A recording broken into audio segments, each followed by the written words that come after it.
ఏం చేస్తున్నావు గ్రేస్? ఏం లేదు, అంతా చిక్కు పడిపోయింది తీస్తా ఉన్నా. సరే ఇది ఎంత తీసి ఆగు. పక్కకు పెట్టు. ఒక వాక్యం నాకు గుర్తొస్తా ఉంది.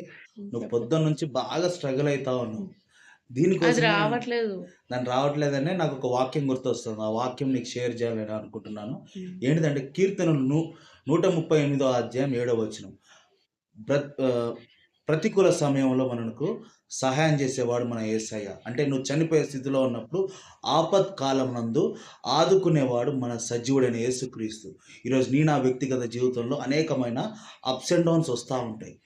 ప్రతికూల సమస్యలు వస్తా ఉంటాయి. చాలా చిక్కులతో నువ్వు మునిగిపోతా ఉంటావు. కానీ నువ్వు సింహపు బోనులో ఉన్నా గానీ నీ విశ్వాసాన్ని బట్టి దేవుడు నీకక్కడ ఖచ్చితంగా నీకు భోజనాన్ని సిద్ధపరిచే దేవుడు మన యేసయ్య. నువ్వు విశ్వాసంగా ఉండు. పక్షులు విత్తవు, కోయవు గానీ దేవుడు వాడిని పోషిస్తూనే ఉన్నాడు. ఆశీర్వదిస్తూనే ఉన్నాడు. దేవుని యొక్క ఆశీర్వాదంలో ఉన్నావు. కృప అనే వస్త్రాలను నువ్వు ధరించుకొనున్నావు. నూతన నిబంధనకి పాత్రుడుగా నువ్వు ఉన్నావు. ఇప్పుడు క్రీస్తులో నువ్వు రాయబారిగా ఉన్నావు. క్రీస్తు యొక్క జత పనివారిగా నువ్వు పిలువబడతా ఉన్నావు. వధువు సంఘంగా పిలువబడతా ఉన్నావు కాబట్టి నువ్వు విశ్వాసంగా పోరాడు. నువ్వు దేని గురించి అధైర్యపడకు.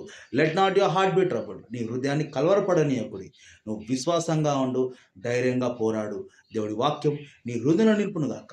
Praise the amen. Lord. Amen. Praise the lord.